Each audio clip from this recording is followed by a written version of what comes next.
Ja kao dete sam se baš radovala tom najlepšem našem prazniku, Vaskrsu, i oni se isto sada raduju. Uvek idemo u crkvu na pričest, ponesemo tamo 30-ak jaja, tamo se deca pucaju. Praznici su uvek neradni dani, onda se svi okupimo, dođu nam rođaci iz grada,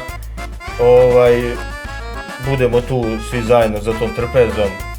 Eto, za Uskrs je ta tradicija pucanja jaja, uvek bude lepo vreme i mi gledamo da tu tradiciju prenesemo i na našu decu, kao što smo mi primili od naših starijih. Imamo sarmu, imamo sač, pogaču, vruću, predjelo, kajmak, sir, pihtije, domaći ajvar, sve domaće. Lepo se živi u Trnavi, mislim mi bar lepo živimo. Došla sam iz grada u selo, tako da se ne žalim. Prednosti života su što deca imaju svu slobodu, znači nisu zatvorena u stanu, šetaju, voze bicikle, trotinete, igraju se.